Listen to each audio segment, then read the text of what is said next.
One tribe, a reminder of a place once lived, where real equality and community existed, free from judgment, free from the system of fear and control, a place where connection can lead to possibilities, and a space where creativity has no restrictions, a path through the unknown, not knowing where one's going to end up, but having the faith of knowing things are going to work out.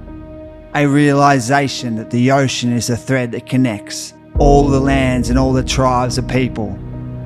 A feeling of being connected to something greater than one's own singular life. A greater realization that no man is an island. Instead, a critical piece that makes up this collective consciousness. A part of time where the past, present and future coexist. A place of magic where thoughts become things. A greater understanding that by living in harmony with nature, one gains a healthy mind, body and spirit. A universal space where energy, frequency and vibration merge into one.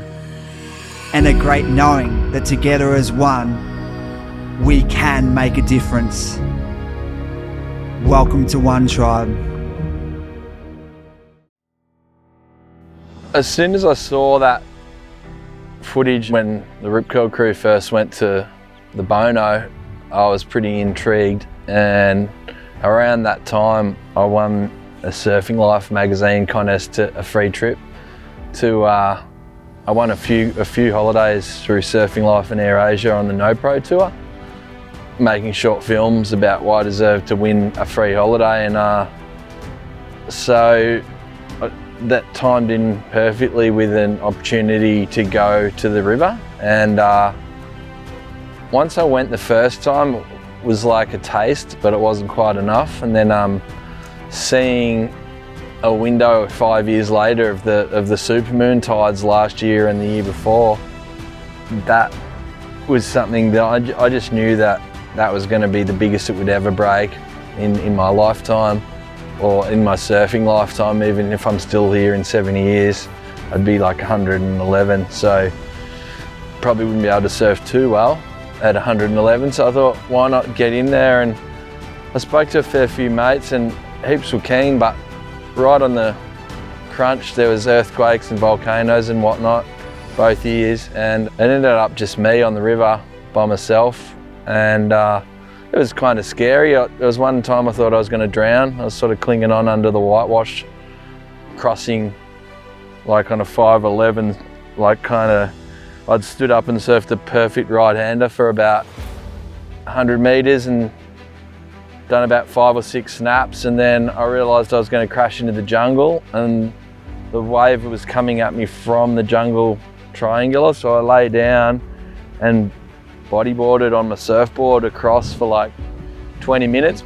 So yeah, I was crossing the river on my surfboard, but I was holding on, and then I just remember looking back and it went from, yeah, you know, head high to like, I don't know, 8 foot solid kind of whitewashes, and the boat was gone. I was on my own and I was just holding on, kind of going, and then I'd shoot out and I'd just get one chance at a breath and go,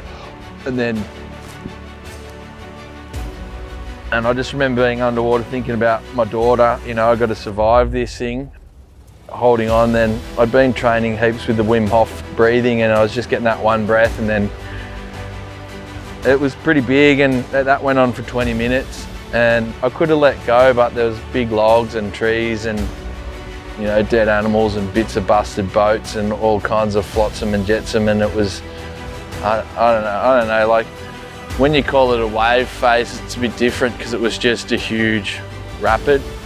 And then I finally got to the other side of the river, and there was just the perfect like 5 foot left, and I was too tired to stand up.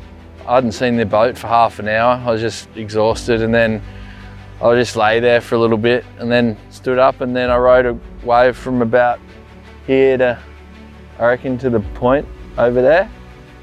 First left for about 20 minutes, and then right for about 10 minutes.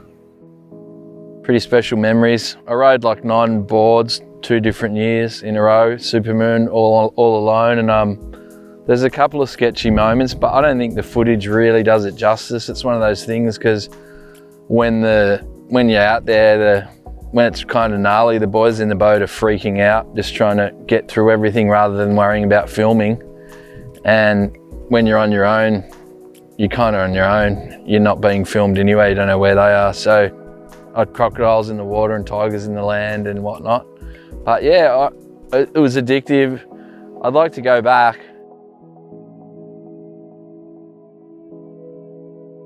You definitely get the tall poppy syndrome I think in Australian culture more than other cultures. I don't notice it as much when I go overseas and stuff, but you still do notice it. People who can be jealous of people for, I don't know, winning a surf contest that they wanted to win, or maybe even just being able to surf. But I don't think you can let that, people shouldn't really let that affect them. Maybe even use it as a motivating factor to try even harder, to just be a better person. We opened a surf shop just over the road, over the sand dunes here, and we didn't know we were going to last 6 months. You know, I had a government grant, covered the rent and 60 grand's worth of clothes when we started, and traded in surfboards and lived out the back. And most of the people didn't think we were going to still be here 6 months later, and that's, you know, it was 12 years ago last month. So I guess, yeah, there's people out there that'd rather buy something from someone else, or maybe rather buy something on the internet than buy something from me because of some personal like reaction or something I've signaled with them or they don't like about me. But I don't think you can worry. It's like a game of numbers, no matter who you are, whether you're Donald Trump, whether you're just a kid skateboarding down the street, trying to get something for lunch. It doesn't really matter. But I think it's more about trying to find what makes you happy and then passing that on to others, giving back through whatever you can to make other people happy.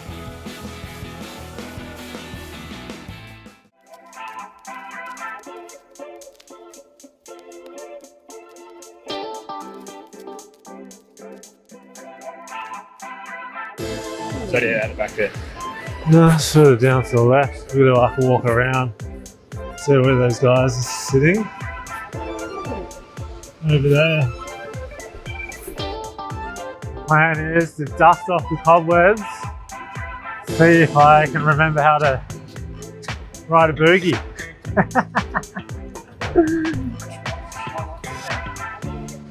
5 years. Yeah, been a while. So hopefully get a little head dip out there. A little 360 will be pretty fun. My perception on our world and everything around us is it's totally up to ourselves. Like, it's up to what we want to make from it. You know, you can get in a rut and get quite negative or upset about things, or you can change it over and then be optimistic and have a happy outview on life. So it's really us against ourselves. So unfortunately, yeah, it's just, if you see someone struggling, it's good to give them a hand and let them know that, you know, there's better times out there. And I've had my moments where, you know, you get pretty dark on, you know, how the world is going, just pollution and jobs and things like that. But yeah, it's up to us to keep optimistic, stay away from the things that make us upset and focus on the positives. So yeah, perception is totally up to us and what we make of it.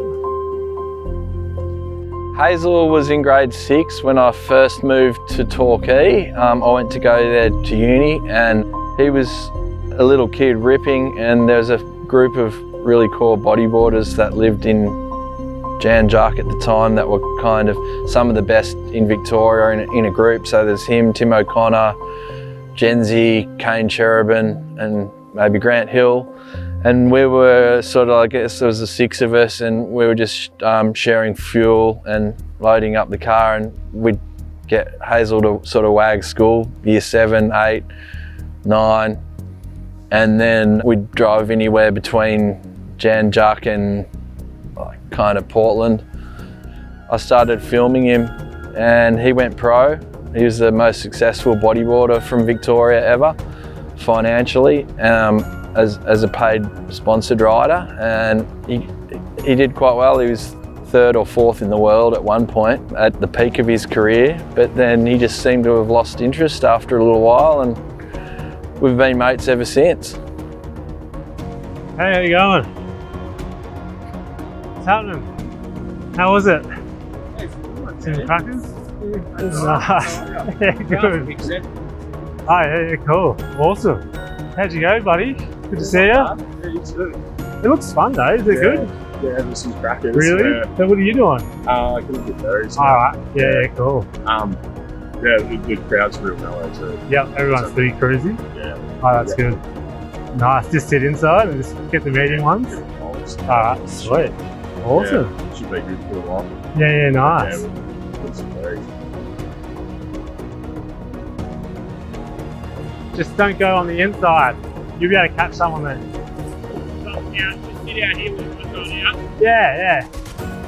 And that's the shallow part, so you don't really want to go.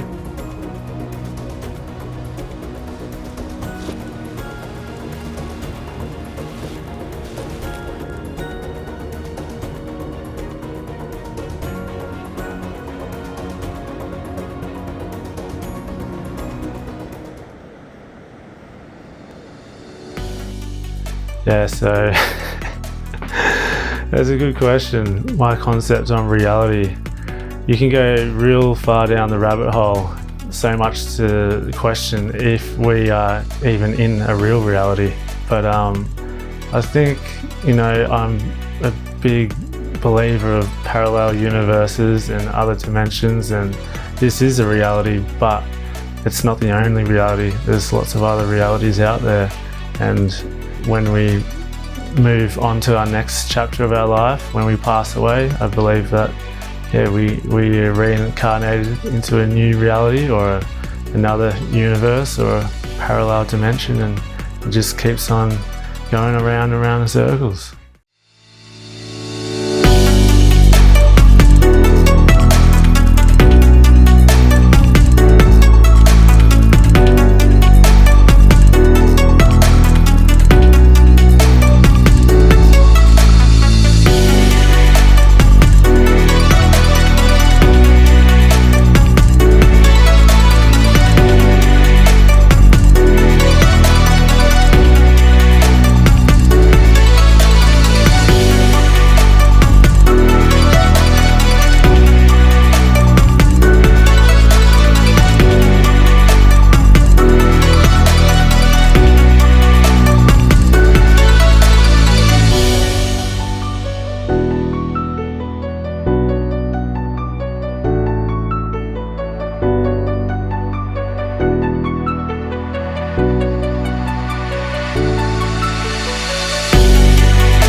the autumn. The tide is high and the winds are light.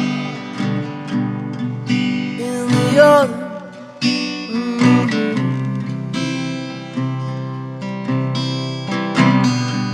in the autumn, colors fill my world. In the autumn, in Victoria, in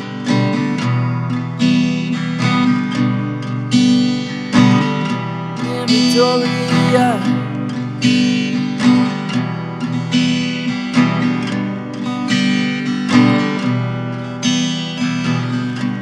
In the autumn, we celebrate birthdays, a golden place.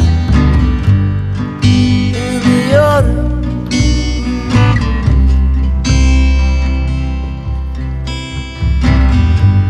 in the autumn, colors fill my world.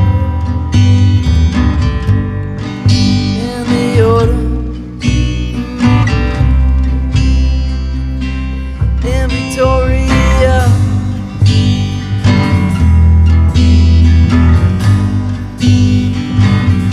In Victoria.